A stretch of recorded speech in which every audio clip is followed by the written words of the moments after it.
Blog Talk Radio.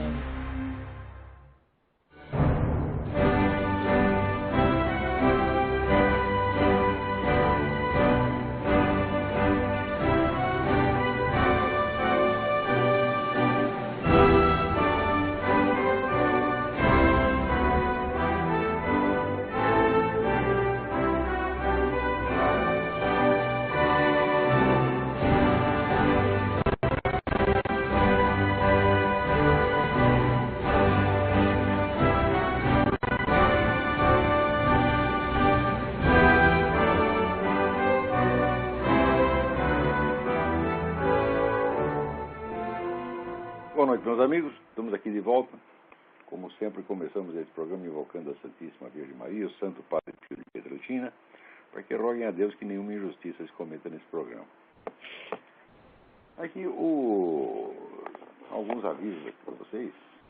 Esta semana é a última chance de se inscrever no curso Conceitos Fundamentais da Psicologia, que eu vou dar aqui em Colonial Heights, de 14 a 19 de setembro. Informações com o senhor Eduí, telefone 041-9974-4443 ou telefone 041-3527-0987. Eu recebi aqui um e-mail perguntando quem é o misterioso senhor Eduí. O misterioso senhor Eduí é o meu compadre.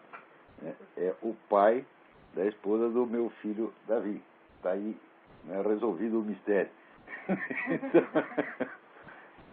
também aqui lembrar que estão abertas inscrições para a turma de Fortaleza para o curso de Simbolismo e Cosmologia do meu filho Luiz Gonzaga Carvalho Neto, Gugu.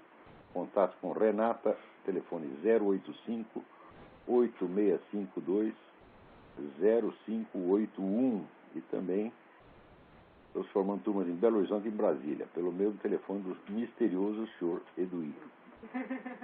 Então, aqui, o Centro Cultural Guairá de Londrina está convidando todos para uma série de exibições que eles vão fazer do meu curso de História Essencial da Filosofia. Eles vão se reunir, assistir o curso e depois discutir algo a respeito. Então, o endereço é Rua dos Farrapos, número 70, Londrina, Paraná.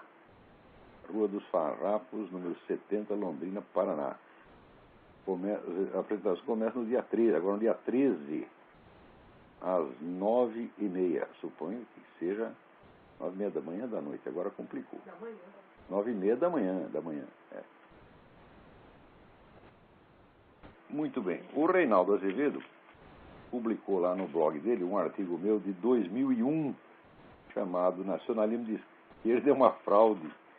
E esse artigo, em 2001, já dizia, com 8 anos de antecedência, tudo o que se falou nessa reunião de Bariloche, onde o curioso nacionalismo de esquerda é o seguinte, é que ele odeia todos os valores nacionais, ele odeia a religião nacional, odeia as tradições nacionais, odeia os heróis nacionais, odeia os símbolos nacionais, odeia tudo. Isso aqui ele odeia um pouquinho mais os Estados Unidos, então se considera muito nacionalista por isso. Ele odeia os Estados Unidos um pouquinho mais do que odeia o Brasil. Isso é nacionalismo no Brasil. Eu me lembro até que estava lá, um dia teve até comentei na revista Época, estava tendo um show de rock lá no Brasil, todo mundo está dançando rock, os malucos. E daí de repente apareceu a bandeira americana, no telão, daí todo mundo vaiou. Eu digo, mas eles não estavam dançando música americana. Que raio de americanismo é isso? A gente fica o tempo todo lá dançando música americana, mas a bandeira americana os ofende. Isso quer dizer que o rock é o produto mais genuinamente nacional, baiano provavelmente. É tudo maluco, porra. Então, graças ao Reinaldo ter publicado esse artigo, o Brasil é uma coisa assim tão previsível que às vezes me espanto de que eu seja o único a perceber as coisas com tanta antecedência. A gente já sabe tudo o que esses caras vão fazer pelos próximos 30 anos. Sabe como é que eu fiz? Eu adivinhei alguma coisa? Não, meus filhos. Eu li as atas do Foro de São Paulo e li as atas do Congresso do PT.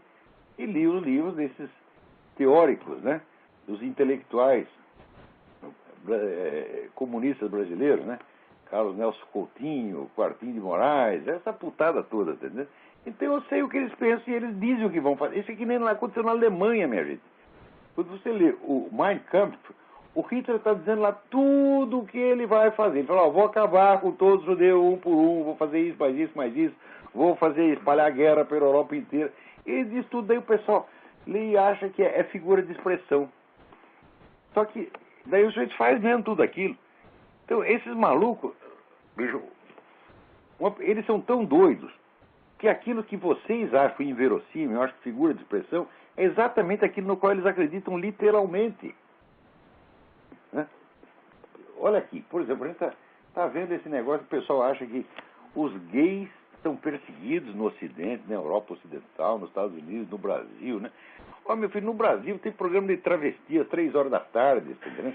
Que as vovós assistem junto com os seus netinhos, né? Quer dizer, aquilo é o paraíso dos gays, paraíso, pode fazer o que quiser, você está entendendo? Agora, onde os caras são oprimidos mesmo, que é em Cuba e nos outros países comunistas, países islâmicos, aí eles não falam nada. Por quê? Porque são politicamente aliados. Então, o resultado, os amigos dele cometem os crimes e eles jogam a culpa em nós.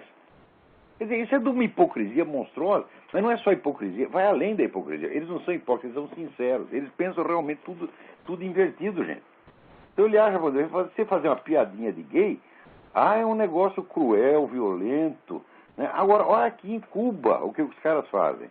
Né?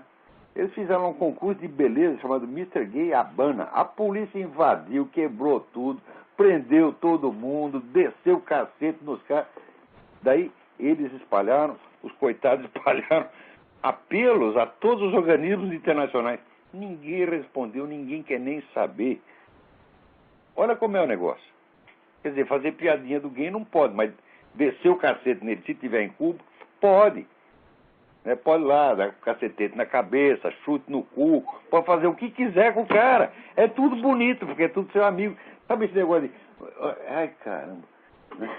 Mulher que está apanhando o marido, né? E daí você vai lá tentar pacificar o negócio, daí ela começa a bater em você, dizendo o marido é meu, você não tem nada que se meter com isso. Esses caras do movimento gay fazem a mesma coisa. O Fidel é o marido deles, então pode bater neles, pô. Agora, nós não podemos assim, olhar feio. Aparece aqui 2 gordão barbudo, né? Um com um sutiã, com um caixa de banana na cabeça, né? Parecendo Carmen Miranda, eu não posso rir. Porque se eu rir, é homofobia. Né? Agora, se eu estivesse em Cuba, eu fosse o sargento de polícia de Cuba, eu podia bater no cara e mandar ele para o hospital. Agora, isso não é hipocrisia não, gente. Antigamente eu achava que era hipocrisia, depois eu entendi que eles pensam realmente assim. É tudo invertido na cabeça desses caras. Olha, mentalidade revolucionária é psicopatologia. Essas pessoas são perigosas, elas têm que ser excluídas da vida pública. Afirmo para vocês, uma pessoa como o seu Tarso Genro, por exemplo, que pensa tudo invertido, é claro que é um sociopata, é claro que é uma mentalidade criminosa, ainda que pessoalmente não vá lá cometer crime nenhum, porque não tem nem coragem para isso. Tá, mas são esses caras que produzem a criminalidade. Você vê, onde quer que essa turma tome o poder, cresce a criminalidade, cresce a violência, a sociedade toda se decompõe, tudo o que eles prometem fazer funciona tudo ao contrário, e daí eles jogam sempre a culpa em fatores supervenientes. Mas é curioso, esses caras não são os grandes apóstolos do controle, por exemplo, eles dizem, não, nós não queremos a anarquia do mercado, nós temos que controlar tudo. Não são eles que prometem, né, um futuro a ser obtido mediante a ação racional humana, quer dizer, nós vamos criar uma sociedade planejada para o futuro. Mas se você é capaz de dirigir o fluxo da história, meu filho, por que cada um dos seus planos sempre dá o resultado oposto e a culpa é do acaso? A culpa é da má sorte, né? Então, aqui toda aquela gente que morreu no comunismo soviético e chinês, né, que pelas contas do livro negro do comunismo era 100 milhões, mas hoje em dia já sabe que foi muito mais, e, por exemplo, eles contavam ali, na China eles contavam ali uns 60 milhões, hoje sabe que foi muito mais. Né? Parece que ter 70 milhões faltando. Então, olha, pode botar 150 milhões por baixo. Tudo isso aí foi um desvio acidental, minha gente. Quer dizer que os homens do controle, né, os homens do futuro planejado, os homens que são contra o caos, né, aqueles que vão dominar o caos, né, tudo para eles acontece por acaso. Quer dizer, é claro, quanto mais eles têm mania de controle, né, mais eles se sentem vítimas do acaso cruel. Né? Então, é claro que esses camaradas são loucos, né? Agora chegou lá um monte de carta aqui e no site do Reinaldo Azevedo comentando esse artigo de 7 anos atrás. Aqui, o Roberto de Souza diz: acabei de ler seu artigo Nacionalismo de Esquerda é uma fraude, publicado no blog Reinaldo Azevedo. Realmente é como se você estivesse escrevendo hoje, mas ainda às 7 horas de reunião do Cumbre de Bariloche, da qual assisti 4 horas. Seu artigo serve de análise daquela reunião. O que se ouvia um discurso pregando nacionalismo baseado na postura anti-americana. Quer dizer, no Brasil basta ser anti-americano para ser nacionalista. Ora, que eu saiba, nacionalismo, meu filho, é amor aos valores nacionais, à história nacional, à língua nacional, à religião nacional, às tradições. Isto é nacionalismo. Agora, esse pessoal da esquerda não gosta de nada disso. Né? Eles querem acabar com tudo isso. Sobretudo, vamos dizer, com as tradições militares, os grandes heróis, né? Duque de Caxias, né? Todo o pessoal que fez, vamos dizer, que fez a história do Brasil, a começar pelo próprio Dom João VI, que foi o fundador do Brasil. Vocês viram, o único filme que fizeram sobre Dom João VI no Brasil foi um filme gozando da cara dele. E o filme foi feito com o dinheiro do Banco do Brasil, que foi fundado por ele. Quer dizer, o Brasil cospe nos seus heróis e depois, só porque ele cospe um pouquinho mais nos americanos, acha que é patriota.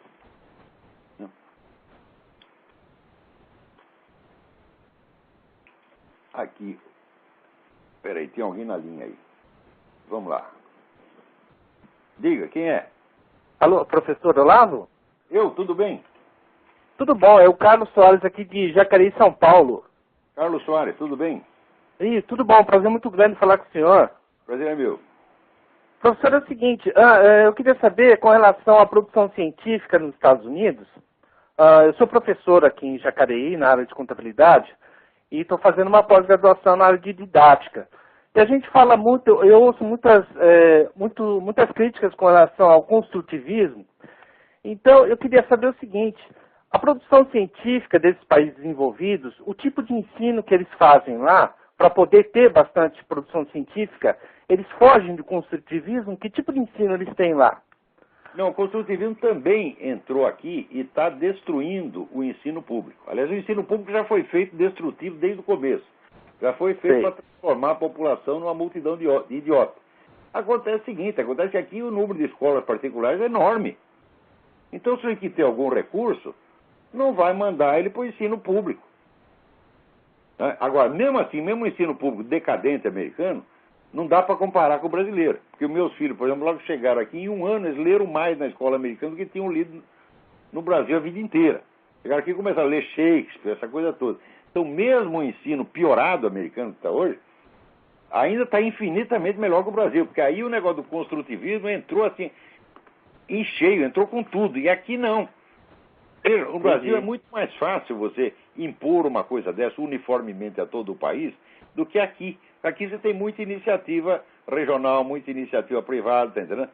O governo nunca consegue uniformizar tudo aqui. Agora, no Brasil, uniformiza fácil. Então o governo de um lado, a Rede Globo do outro, pronto, no dia seguinte o país inteiro, né, está ali homogêneo. Aí as pessoas não conseguem pensar e não conseguem produzir cientificamente. Nada. Já idiotiza o sujeito desde pequenininho. Isso vem do Comênios, professor? Não, Comênios é difícil. Tem uma relação longínqua com o Comênios. O Comênios, quem ele é um precursor da nova ordem mundial. Ele era um apóstolo do governo mundial, fez um plano de governo mundial que, na verdade, é o que está sendo executado. Quer dizer, o plano governo mundial por integrações regionais. Isso foi ele que inventou já em 1600 e pouco. Certo. Mas essa coisa do construtivismo vem de uma série de autores que são as maiores influências na educação brasileira. Eu gostei muito do Hugo de São Vitor. Celestin Freinet e até o Jean Piaget. Isso é tudo um bando de picareta, você está entendendo? Eu gostei muito do Hugo de São Vitor, professor. Ah, sim, mas o Hugo de São Vitor estava lá a fim de ensinar as pessoas mesmo. Certo. O Didascálico é uma das grandes obras da humanidade. Entendi. Tá ótimo, professor. Muito obrigado, hein? Um abraço, uma boa noite. Um abração, boa sorte aí. Obrigado, tchau. Agora aqui o Justo. Peraí, tem mais alguém na linha? Vamos lá, quem é? Alô? Alô, professor Olavo? Sim. Prazer estar falando com o senhor aí no programa. Meu nome é Elias, eu estou aqui no Brasil, em Campinas. Elias, tudo bem? Tudo bom, é um prazer. Eu acho que eu vou cortar um pouco o assunto que o senhor estava falando, peço desculpa.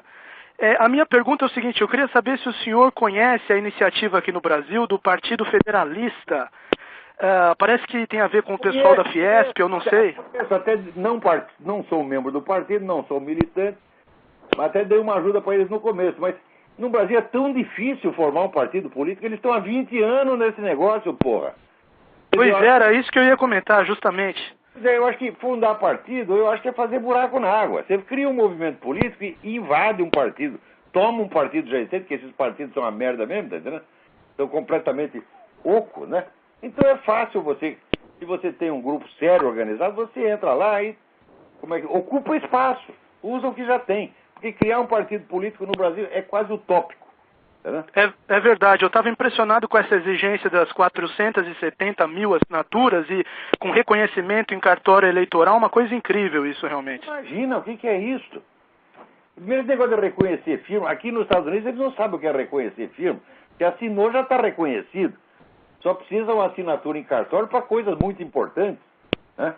Pois é, o senhor pensa que o federalismo seria uma boa opção para o Brasil, de acordo com a situação hoje? O programa deles são bons, mas o que o Brasil precisa não é, vamos dizer, um plano de uma sociedade melhor. Não, o Brasil precisa apenas combater os elementos negativos que existem. Você não precisa fazer um plano de uma sociedade melhor.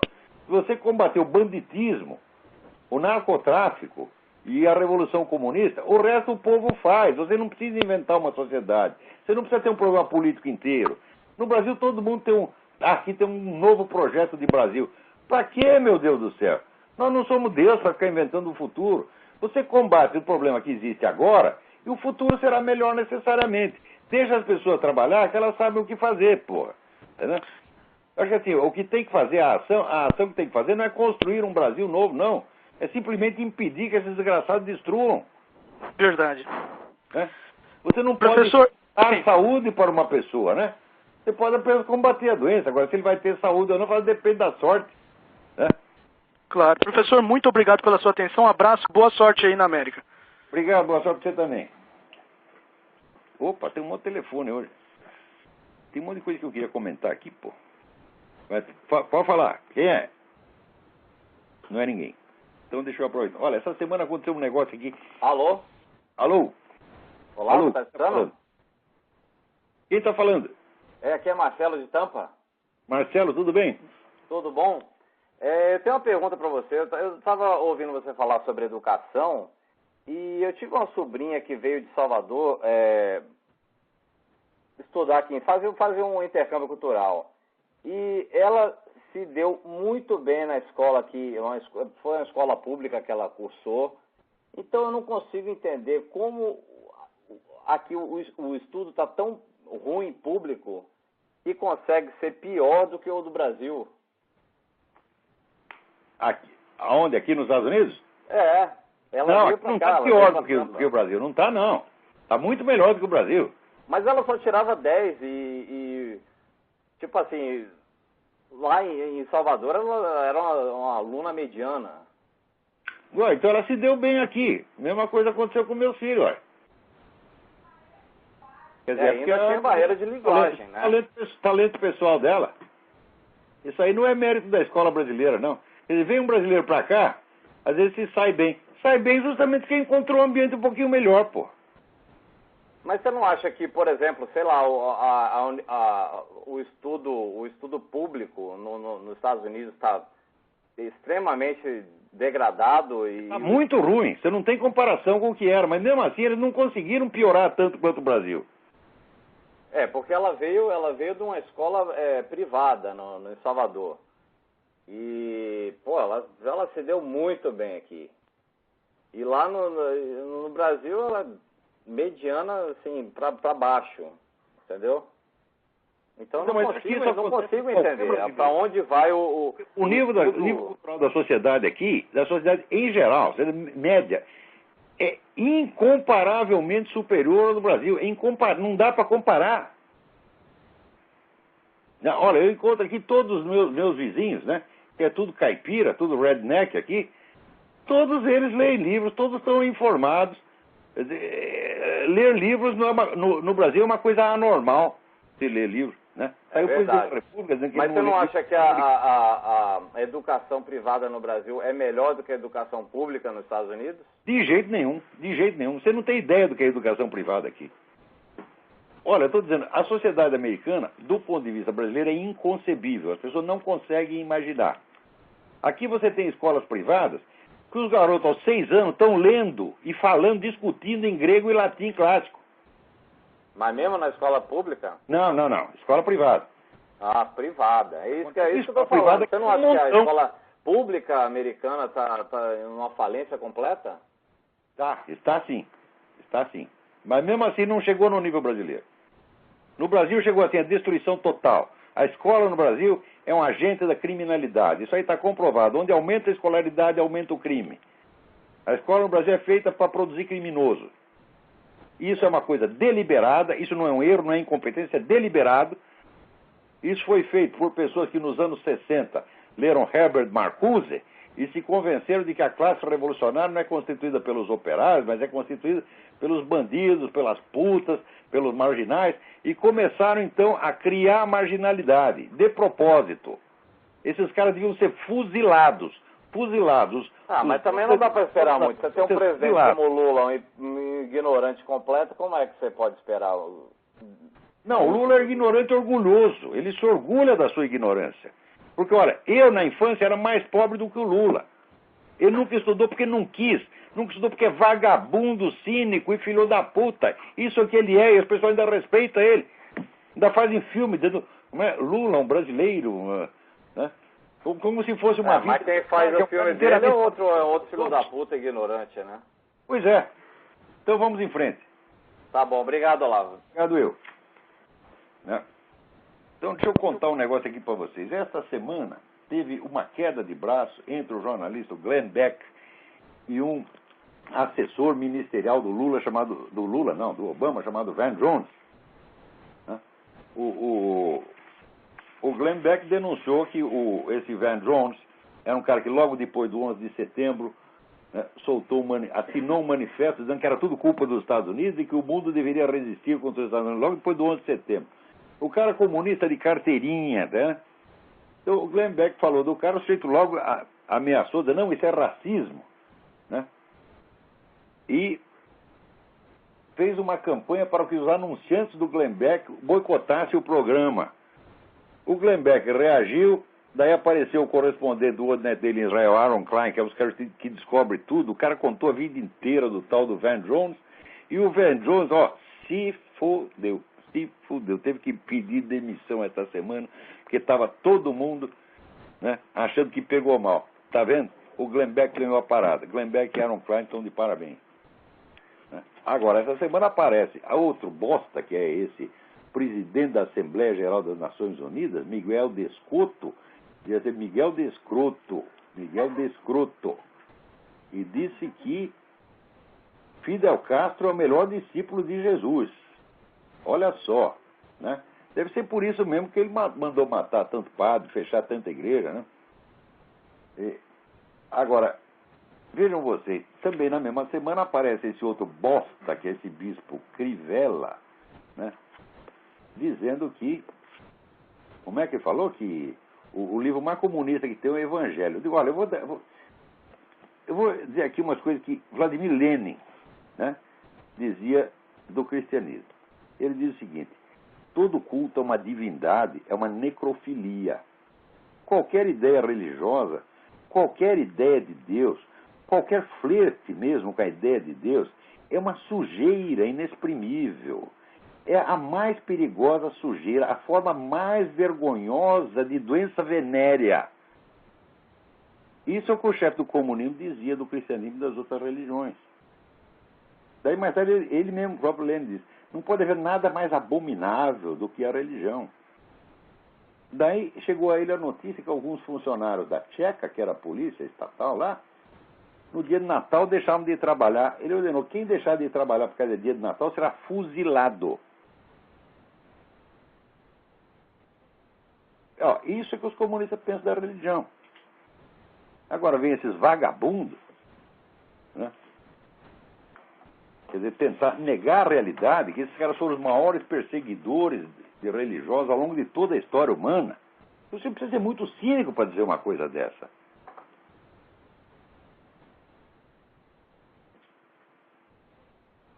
Tá, vamos lá. Agora aqui, o Juscelino Bianco me escreve um negócio muito interessante.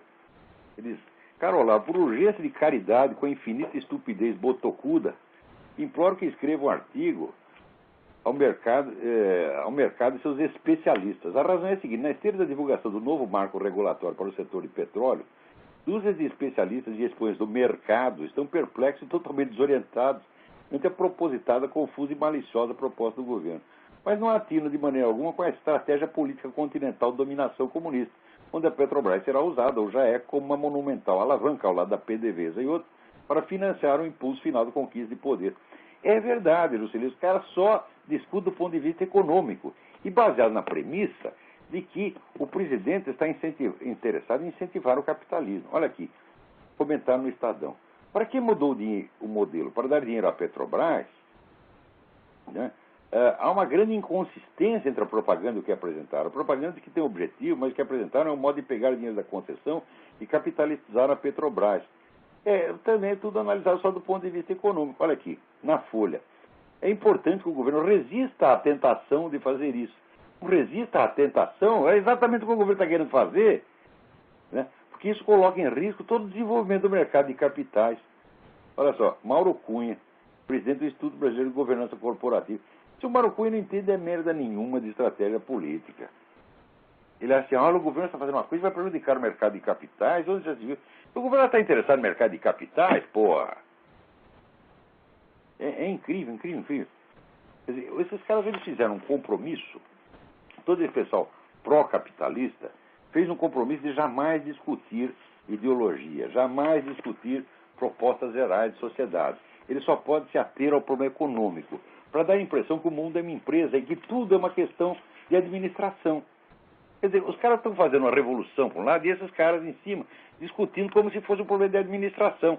Quer dizer, é uma alienação total, assim, é uma forma de demência, claro, né? Agora está aqui, o Fabiano Costa Figueiredo está discutindo aqui o meu artigo. Vamos lá. E o seu artigo que o senhor simula escrever uma carta para Vossa Excelência. Não é verdade, como o senhor quer dar a entender nesse artigo, que o regime militar só matou e torturou terroristas. Eu não quis dar a entender, eu afirmei isso. Não é dar a entender. Eu nunca dou a entender coisa nenhuma, ô Fabiano. Eu digo as coisas ou não digo, né?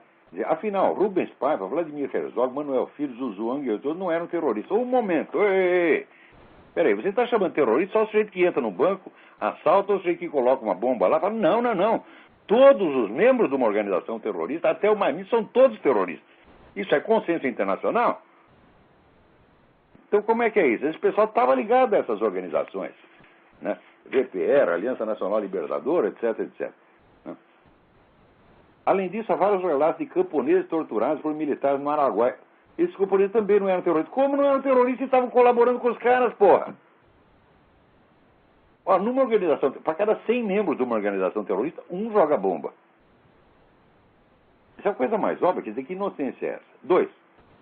As ações fatais da esquerda armada, embora erradas, visavam geralmente atingir alvos militares e não civis inocentes, como o senhor afirma. E opa! Aeroporto civil é alvo militar, embaixada é alvo militar. Que besteira é essa, Fabiano? Eles só atacaram um alvo militar. Que foi a porta do comando do 2º Exército. A porta. Não atacava alvo militar, primeiro porque não são machos suficientes para isso. Até ficava tocando bomba em aeroporto, bomba em porta de... A biblioteca do United States Information Service, USIS. Biblioteca do USIS é alvo militar? Ó, que brincadeira é essa, Fabiano? 3. É controverso afirmar que essas ações foram terroristas, pois visavam combater um regime ditatorial. Ou devemos considerar terroristas os resistentes poloneses que matavam oficiais nazistas durante a Segunda Guerra Mundial? Opa! O recurso à violência é lícito contra um regime totalitário que fecha todas as possibilidades de oposição pacífica.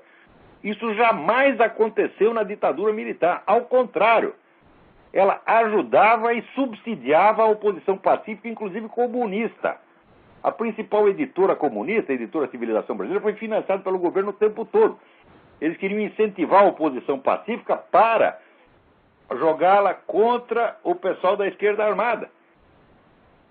Havia dezenas de jornais, além da oposição que se fazia nos grandes jornais, que todo dia saía coisa descendo cacete no governo, né? Você vê, o Partido Comunista na época dominava o PMDB, que era o partido de oposição. O Partido Comunista dominava a Bolsa de Emprego na profissão jornalística. Isso eu fui testemunha pessoal. Ninguém ali foi perseguido por, aspas, ser comunista. Não, foi perseguido porque tinha alguma coisa a ver com a esquerda armada. Aliás, eu acho que isso foi um grande erro, porque o governo se absteve da luta cultural contra o comunismo, deixou os comunistas fazer o que queriam, inclusive entregou propositadamente a universidade para os comunistas, essa teoria da panela de pressão do general Golbery, para não, você não pode fechar todas as válvulas de escape, então fechar as universidades, então entregou as universidades para os comunistas, e você vem dizer que não havia meios de oposição pacífica e era exatamente como o regime nazista. Tu está brincando? Você viu alguma passeata de estudante contra o regime nazista durante o governo Hitler, meu filho? Tinha passeata em Moscou contra Stalin? Tinha jornais circulando contra Hitler e Stalin? Tu está brincando? Quer dizer, total falta do senso das proporções. Olha, não adianta me escrever com educação se é para escrever besteira. Eu não ligo para... Eu prefiro que seja mal educado e diga a verdade do que ser educado e dizer tanta coisa falsa.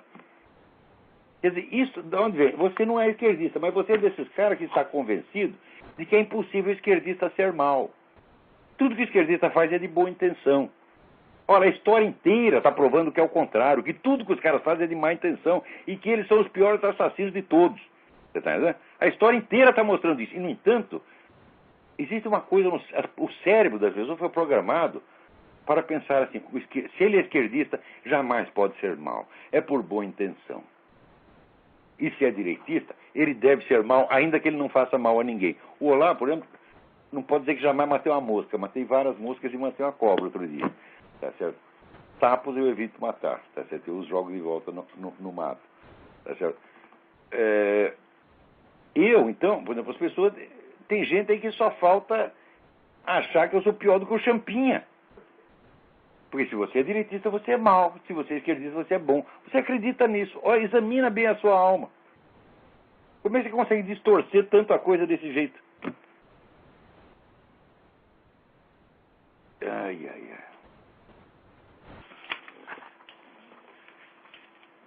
Daí dá exemplo. Mas o governo também fez atentado, né?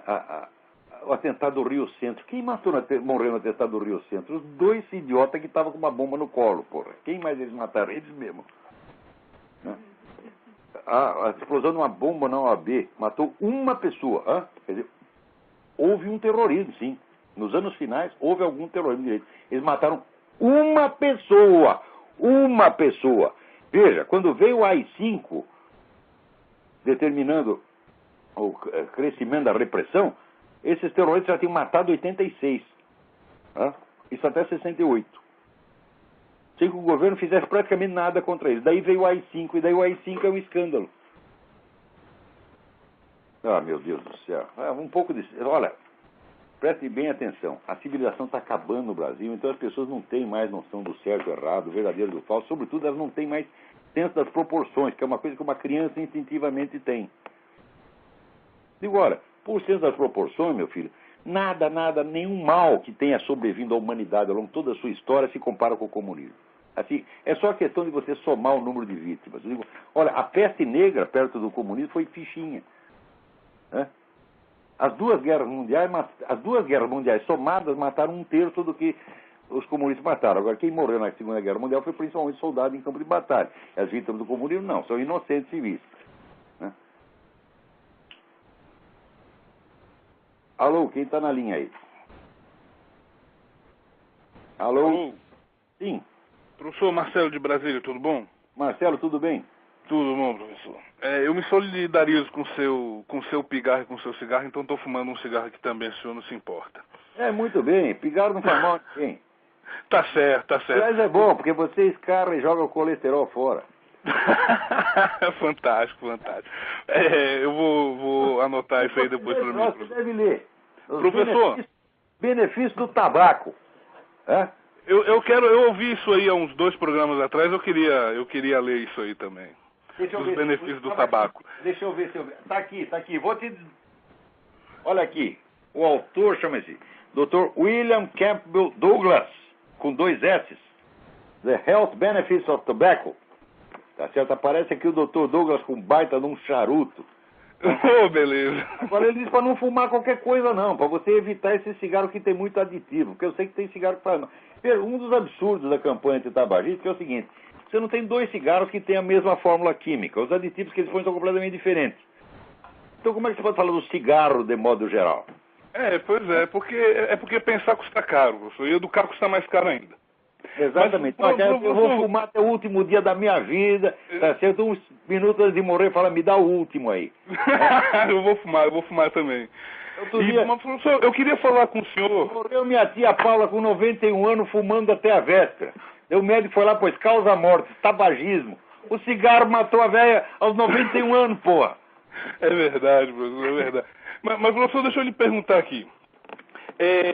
O que o senhor acha que o Nelson Rodrigues escreveria sobre o Brasil de hoje e o PT? E eu gostaria de falar uma citação aqui do Nelson, que ele fala o seguinte: historicamente não existe mais esquerda. O que vemos com o socialismo, comunismo, ou que nome tenha, é a direita na sua forma mais inumana, bestial e demoníaca. Mas eu gostaria de saber o que o senhor pensa do Nelson Rodrigues, o que o senhor acha que ele escreveria hoje sobre o Brasil. Eu sou admirador do Nelson Rodrigues. Eu só acho, vamos dizer, que o vocabulário que ele usou para falar desse pessoal nos anos 60, hoje já não serve mais, porque a coisa piorou a um ponto que o Nelson Rodrigues não conseguiria imaginar. Você vê aqueles personagens do teatro do Nelson Rodrigues, é tudo louco, né? Aquele cara dos 7 gatinhos, né? O pai que botou as 7 filhas no puteiro, né?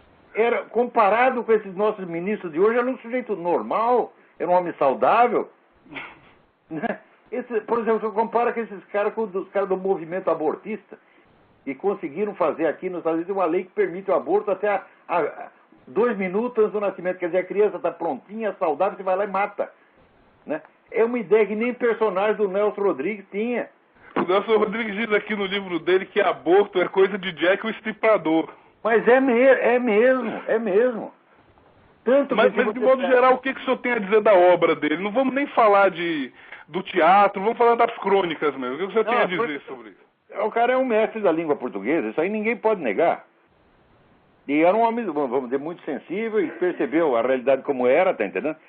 Só que eu acho que hoje, aquelas coisas que ele escreveu já ficaram doces demais. Ele não conseguiria imaginar o ponto que as coisas chegaram. A dose de imbecilidade que se colocou no Brasil é uma coisa assim, é inumano. O Brasil hoje já está sendo educado numa escala subhumana. As pessoas perderam capacidades elementares, vamos dizer que capacidade inata, as pessoas nascem com aquilo, as pessoas não têm mais, por exemplo, o centro da proporção, as pessoas não sabem mais. É verdade, Bruce, é verdade. O senhor sabe que eu larguei a faculdade de Direito, né? Eu não consegui me formar em Direito. Mas não há saco humano que aguente aquilo. Não consegui. Direito achado na privada, eles querem ensinar isso aí, pô. Exatamente. Teve até um rapaz, há umas 2, 3 semanas atrás, que falou sobre a família extensional. E aí ele disse, na faculdade de Direito isso aí vai ser comemorado. E é verdade, deve ter sido mesmo. Eu já estava longe, né, quando rolou isso aí. Os amantes dele, tudo isso aí agora é família extensional, meu Deus do céu. Eu acho que isso aí o Nelson Rodrigues não conseguiria imaginar. Pois é, outro dia eu estava lendo aqui a história de um diplomata russo, que ele acabaram com a carreira dele porque divulgaram as fotos da mulher dele transando com o cachorro. Eu digo, hoje em dia ele não teria esse problema, ele é família extensional. É um membro da família, né? Um membro útil da família. Às vezes é isso. Mas, professor, muito obrigado pela oportunidade de falar com o senhor e eu vou ligar outras vezes, com certeza. Obrigado, eu ligo quando quiser. Um grande abraço, professor. Abração. Até mais. O Felipe Cronés me pergunta: por meio do site Estante Virtual, achei a coleção 4 volumes do Exército na História do Brasil. O seguinte, num lugar vem o seu nome como autor, no outro vem o seu nome e outro. Eu sou um dos autores. O livro teve 72 autores e eu sou o responsável pelo texto final e pela redação de alguns capítulos, especialmente os capítulos pós-64, que tinha umas coisas lá que eu descobri e eles mesmos não sabiam. Por exemplo, né, havia um monte de grupos de direita armados até os dentes para matar comunistas. Daí vieram os milicos, deram o golpe e desarmaram esses grupos. De maneira que se não fosse o golpe de 64, não teria sobrado um comunista para contar a história. Então os comunistas deviam estar gratos aos milicos. Essa história, por exemplo, não constava do Exército na História do Brasil e eu redigi esse capítulo, botei lá. E sou responsável pelo, vamos dizer, pelo texto, né? Fiz a edição de texto dos demais capítulos. Alguns estavam muito bem escritos, não teve que mexer, outros tive que mexer um pouquinho mais. Então eu sou um coautor e editor de texto do livro O Exército na História do Brasil. Uma grande obra publicada pela Biblioteca do Exército em colaboração com a Fundação Odebrecht. Daqui ele pergunta: achei também o livro Uma Filosofia Aristotélica da Cultura. Gostaria de saber se há alguma diferença em relação a Aristóteles e a Nova Perspectiva. Esse livro são os 2 primeiros capítulos do Aristóteles e Nova Perspectiva que eu tinha publicado num livreto independente. Depois eu completei, botei os demais capítulos e formei o Aristóteles em Nova Perspectiva. Não. Agora, aqui é o seguinte, né? O Obama está fazendo tudo o que ele pode para impedir que os Estados Unidos construam aeronaves de combate, as mesmas aeronaves que agora a Rússia e a China estão construindo, que são aeronaves superiores a tudo que existe. Eles estão começando a querer construir. Aqui nos Estados Unidos está tudo pronto para já fazer, o Obama foi lá e vetou. Quer dizer, ele quer que a Rússia e a China passem à frente dos Estados Unidos em matéria de equipamento militar. É a coisa mais óbvia do mundo, porra. Ele tirou um monte de dinheiro das Forças Armadas, tirou uma verba enorme das Forças Armadas para dar para vagabundo, para dar para Econ, para dar para os cabos eleitorais deles, entendeu? Então, os milicos estão loucos da vida com ele. Falam, mas não é para estar? Não é para estar? Só que aqui, o seguinte, americano não é brasileiro, não, porque no Brasil estão esculhambando com as Forças Armadas, vai fazer 20 anos, não foi nem o PT que começou, não. Foi o FHC começou a desmantelar as Forças Armadas. Daí os milicos idiotas, o que fizeram? Votar no Lula. Eu vi uma reunião lá no Clube da Aeronáutica, 700 oficiais entusiasmadíssimos com o Lula. Hoje estão todos loucos da vida, é claro. Mas, veja, o FHC foi rumo para as Forças Armadas, isso é motivo para você se iludir com o Lula? Ah, meu Deus do céu. Puta, é a mania de, eu não sou ideológico, eu sou supra-ideológico. É supra-ideológico, você vai tomar no seu cu supra-ideológico, tá entendendo? É sempre o cu que paga, é sempre. Agora tem umas pessoas que não aprendem com a experiência. Toma, e continua fazendo coisa. Não aprende nem por via anal. Né? Agora, aqui 50 astros de Hollywood se juntaram, né, e fizeram um filminho, porque aqui tem o Pledge of Allegiance, né, quer dizer, você jura fidelidade aos Estados Unidos, né, à República e à sua bandeira, né? Então os caras estão fazendo uma campanha para acabar com o Pledge of Allegiance. Né? Você é uma patriotada, direitista, reacionária, tem que acabar com isso. E eles lançaram o Pledge of Allegiance to Obama. Você não jura uma fidelidade ao país, à nação e à bandeira. Você jura ao seu Barack Hussein Obama. Tá lá no YouTube. Vejam isso. Põe lá, I pledge allegiance to Obama. No YouTube vocês vão ver que coisa mais insana, desavergonhada. Tem um sujeito que fala, I pledge allegiance to Obama, beijando os músculos do braço, né? É uma viadagem atroz, né? Meu Deus do céu. Também essa semana apareceu um sujeito que diz que tem um certificado queniano de nascimento do Obama. Só que tem uma diferença. Ele não pôs isso para circular na internet. Ele apresentou na justiça com, vamos dizer, uma declaração dele sob pena de perjúrio, de que ele obteve isso no hospital de Mombasa, etc, etc, etc. O Jerome Corsi, que é o cara que estuda isso no net dele, ele não acha esse documento autêntico. Mas, de qualquer modo, o portador do documento foi à justiça e assinou. Falou, esse documento é autêntico, eu afirmo isso sob pena de perjúrio. Quer dizer, ou o sujeito é louco, ele quer ir para a cadeia, ou o documento é verdadeiro mesmo. Agora, o fato é o seguinte, que é obrigação do juiz investigar. Né? Ao mesmo tempo, anuncia-se que o senhor Obama vai fazer um discurso para as crianças de todo o país, na ausência dos seus respectivos papais e mamães, que vai ser transmitido direto para as escolas. E a coisa vem acompanhada, vamos dizer, de um teste, de um trabalho, onde os criancinhas têm que escrever como eu vou colaborar com o presidente Obama, como eu vou ajudar o presidente Obama. Está excluída a alternativa de que você não queira ajudar o Obama. Você não quero ajudar o Obama a ferrar com esse país. Isso não pode. Você tem que dizer como você vai ajudar. Tá certo? Então, tem um monte de pai que está louco da vida com isso. E parece que o negócio é agora no dia 8. Então, eles dizem que eles vão na escola para ouvir. Eles querem saber o que o cara... Eles dizem, olha, eu não confio nesse sujeito para deixar ele sozinho com as minhas crianças, não. Então, peraí, tem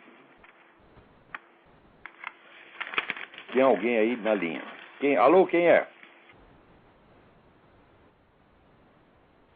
Alô? João, professor? Quem é? Alô? Fabrício Soares, de BH. Fabrício Soares, de BH. Tudo bem? Tudo jóia, professor? A respeito do tema educação aí, professor, eu ia falar, não sei se o senhor ficou sabendo, há mais ou menos um mês atrás, em plena rede nacional, na rede TV, num domingo, o ministro da Educação, Fernando Haddad, disse que todos os alunos da escola secundária deveriam ler o Manifesto Comunista. Ele disse com todas as letras, disse que é comunista e disse que todos deveriam ler o Manifesto Comunista.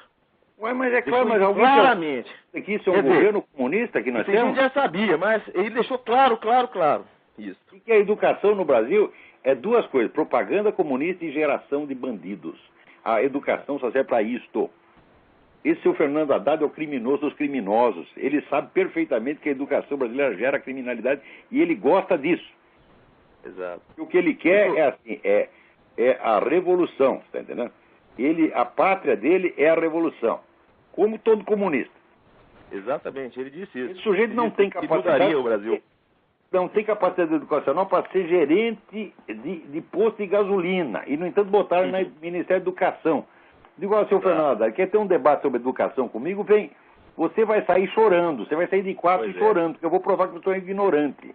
Porque todos os confrontos que eu tive com esses pretensos intelectuais de esquerda, os caras saíram de 4. E você vai ser a mesma coisa, vocês não sabem nada, vocês nunca estudaram nada, vocês são todos picareta. Exato.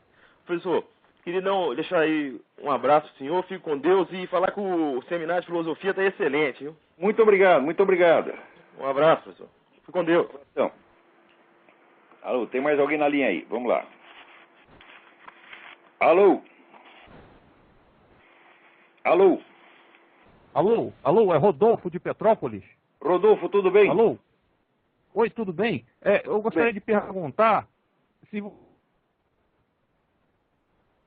poderia nunca ter se espalhado pelo mundo se os homossexuais não tivessem iniciado a epidemia? Não sei, eu realmente não sei. Tá certo? Você sabe que da minha parte, eu não dou palpite na vida sexual de ninguém, só se o sujeito vier me perguntar. O sujeito chega para mim e fala, ó, devo dar o cu? Eu digo, não, mas só se o sujeito perguntar. Agora, se ele der ou come, sai com um homem, 2 homens, tem 40 homens, e não me perguntou nada, não é da minha conta. E eu não gosto de falar mal das pessoas e não vou permitir que ninguém fale. Eu tinha um aluno que ele ia na sauna ali do Hotel Danúbio e chegava se gabando que tinha dado para 40 homens. Né? E depois, cinicamente, ainda sentava para ouvir a aula. Veja você. Mas eu não falava nada, era uma boa pessoa. Falei, cada louco com a sua mania. A dele é essa. Tem outro que toma pico, tem outro que joga, tem outro que bebe, né? Tem outro que xinga, que nem eu. Assim, cada um tem a sua loucura. Tá certo? Então, eu jamais me meteria numa campanha contra o homossexualismo, como não faço campanha contra a bebedeira, como não faço campanha contra o adultério, como não faço campanha contra nenhuma putaria humana. Tá certo? Agora, atitudes públicas, de ordem política, cultural, aí o negócio fica grave. Porque o que gera o mal são as atitudes públicas, não os defeitos privados. Quer dizer, o defeito todos nós temos. Agora, a hora que você pega o defeito dele e quer transformar num modelo que todo mundo tem que copiar, aí virou aí o que era mero pecado pessoal virou um monstro. Agora, seus pecados pessoal, meu filho, você se acerta lá com o padre, tu vai lá, confessa. Tu é louco, vai na psicoterapia. Então, agora, você pegar o seu defeito e querer impor a todos os outros como um modelo, não, aí você virou um Joseph Stalin, você virou um Che Guevara, você virou um Hitler. Tá certo? Então temos que combater você até o fim. Então, eu acho que a prática da homossexualidade teve algo a ver com a disseminação da AIDS, sim, mas é difícil você medir até onde vai isso. Houve um sujeito que escreveu um livro chamado O Mito da AIDS Heterossexual. Né? E eu acho que isso deve ser levado em conta, sim. Mas, de qualquer modo, mesmo que aconteceu isso, os caras não fizeram isso porque queriam, né? O sujeito não foi dar para o outro para pegar AIDS. Ele foi dar porque gostava. Então, é efeito colateral. Então, vamos em frente. Mas, olá. Tem um comentário seu no YouTube em que você afirma que os presidiários que estupram outros presidiários são 100% homossexuais. Uai, um homem estupra outro homem, o que é? Se você é um heterossexual de verdade, você nunca vai ter uma ereção diante de uma bunda masculina. Você pega lá aqueles caras, aquela bunda peluda, pra mim você pode mostrar aquilo 200 horas seguidas, você tá entendendo? O meu coitado, o meu peru, vai desaparecer. Ele vai... sumiu, você tá entendendo? Agora, esses caras não. Você mostra isso, eles ficam excitados e comem outro. O que eles são? Eles são hétero? Ora, porra, pode ter sido hétero até a véspera, mas chegou na hora, converteu-se. Entendeu? Mas é que tem uns biólogos, esses biólogos dizem que os ambientes onde há a privação do contato com o sexo oposto podem provocar mudança na orientação sexual das pessoas. Claro que pode. Claro que pode. Navio, prisão, colégio interno, fica tudo viado. Quem é que não sabe, porra? Né? Então, aquela fama de que inglês é viado veio da onde? Veio de que a aristocracia toda estudava no colégio interno. Então, alguma vez o sujeito acabava dando. Depois ele podia até desistir disso. Né? Então, é claro, mas muda a conduta sexual, então ele vira o quê? Homossexual, meu Deus do céu. Não interessa se virou porque queria ou porque não tinha mulher no ambiente. Porque eu, se me deixar 20 anos num lugar onde não tem mulher nenhuma, e você olha aqui uma coisa maravilhosa para você, ó, bunda de presidiário. Eu digo, eu vou ficar ali, né, parado, impávido, colosso. Eu não consigo, nem mesmo em imaginação. Você imagina, você pega, olha aqui, está aqui a bunda do Fernandinho Beiramar. Oh, meu Deus do céu, o que eu faça? É? Então, os caras que estupram, os estupradores em prisões, são todos homossexuais. Ou porque já eram antes, ou porque viraram lá dentro. Em presídio feminino, mesma coisa. As estupradoras são todas lésbicas. É porque esse negócio do estupro feminino é um assunto extremamente interessante. É assunto proibido. Mas aqui tem estatística de que 30% das lésbicas já foram agredidas por suas companheiras. E muitas delas agredidas sexualmente, quer dizer, forçadas a uma relação. Isso aí é estupro. A falta de um peru, um instrumento, né? Um instrumento masculino, não impede que seja estupro. Não, estupro pode ser só pela violência. Agora no Brasil é lindo. Agora tá lá. Se tá lá o velhinho italiano dá um beijinho na filha, né? Pronto, vai pra cadeia, porque é pedofilia. Olha, aqui, cheguei aqui até estranho, porque aqui o pessoal tudo, né, beija as criancinhas na boca. Todo mundo faz isso, é normal, assim, é tradicional aqui. Né? Na Rússia é pior, porque o homem adulto beija o homem adulto na boca, sem viadagem. Né? Tá certo? Então a gente estranha essas coisas, mas é o costume deles, o que a gente vai fazer? Não tem nada de mal naquilo. Olavo, outra coisa, você tem um comentário seu que você diz que o Olívio Dutra participava de torneios de onanismo ele confessou isso numa revista. Ele confessou isso numa entrevista que ele deu no Rio Grande do Sul. Daí o PT mandou comprar todos os números da revista, mas sobrou um exemplar na mão do jornalista gaúcho, que daí passou para mim a cópia. Então, ele é campeão de punheta. Né? E o cara, assim, punheta da juventude, quem não tocou? Falou, eu era punheteiro mor, aos 14, 15 anos. Mas eu não vou sair me orgulhando disso. Né? Eu conto isso, assim, não estou morrendo de vergonha, mas também não vou me orgulhar de uma porcaria dessa. Uma banalidade, que não se orgulhar de fazer cocô. Você está entendendo? Não tem nada que se orgulhar disso aí. Né? Agora, ele, já homem feito, e governador, dá uma entrevista e se gaba. Eu era o campeão, eu era o gostosão. Quer ver? Não quero não, governador. Não, excelência, não faça isso, por favor, por favor. Mas é que tem um pessoal no comentário sobre esse seu comentário, dizendo que é uma conspiração porque não seria possível medir esse tipo um tipo de vencedor de uma coisa dessa. Mas ele acha que foi o vencedor, ele mediu, foi ele que mediu, não eu. Eu não estava lá, você acha que eu vou ficar lá vendo o Olívio Dutra tocar punheta? Se ele está tocando punheta aqui, você pode ter certeza que eu estou correndo a 2.000 metros de distância. Isso aí é um apocalipse. Se eu visse uma coisa dessa, meu filho, eu ia broxar por 30 anos à frente, eu não conseguiria ter os 8 filhos que tive. Né? Porque tem coisa que cria repugnância. Né? Por exemplo, aquele seu Luiz Mott, né, falando conferência sobre erotismo e né, acariciando ali a bunda de um bebezinho, de uma estátua de um bebê, aquilo é traumático. Você vê aquilo, você brocha por 3 meses à frente. Agora, o Olívio Dutra tocando punheta, pior ainda. Né? Aí aquele negócio é o verso do Garcia Lorca. No, eu não quero verlo.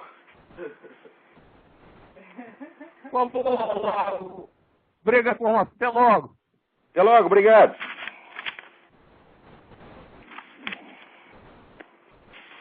Aí agora eu não sei como é que foi essa passeata contra o Chaves, né? Teve no mundo inteiro, passeata do Chaves, ninguém no mas Chaves, né? Tá todo mundo com o saco cheio desse sujeito, né? Mas não, o Oliver Stone tá achando maravilhoso, né? Então, aqui, Paulo Camargo me escreve um e-mail comprido. Não faço isso, não escrevo e-mail comprido, porque daí não dá pra gente ler no programa, pô. Às vezes um e-mail é bom, esse aqui é bom, mas não dá pra ler tudo. Professor, eu estava assistindo um documentário sobre as Farc e compreendi o que o senhor quer dizer quando se tenora com as preocupações mesquinhas das pessoas, que se escandalizam com pequenas coisas do dia a dia como se fossem questões muito importantes. Você vê, num país que estão matando 50 mil pessoas por ano, eles vão prender o sujeito que deu beijinho na filha. O que é isso, porra? Nós vamos prender o cara porque está fumando. Ah, mas o que é isso? Que viadagem é essa, minha gente? Né? Ou então, até caso de corrupção, o vereador desviou o dinheiro, fica tudo... Olha, o político que desvia dinheiro no Brasil, ele suscita mais ódio do que o Champinha, mais ódio do que o maníaco do parque. Quer dizer, matar brasileiro pode, agora roubar o dinheiro não. É que vocês não percebem que essa própria escala de valores, ela em si é criminosa? Se você colocar o dinheiro acima da vida humana, e você, em nome dessa moral, você quer condenar os outros, quando é você mesmo que já está condenado por essa própria moral, pelo simples fato de você defender isso. Olha, essa semana, por exemplo, me mandaram aqui um manifesto da maçonaria contra a corrupção. Falaram, vocês têm toda a razão, já passou do limite, já roubaram demais. Só que não tem uma palavra ali sobre os 50 mil brasileiros que estão morrendo por ano. Então vocês, por favor, ô maçons, façam outro manifesto agora. Tá certo, esse da corrupção tá bem. Façam outro agora. Assim, tem que parar de matar brasileiro. Hã? Então é obrigação sua, vocês têm que fazer isso aí. Porque se você vai combater o ladrão, mas vai deixar os assassinos à solta, porra, assim não adianta. Né? Então, aqui, ó, Paulo Camargo, infelizmente não posso ler a coisa inteira. Nosso tempo aqui já está acabando, né? Então, o resto ficará para a semana que vem. Então, até a semana que vem. Muito obrigado.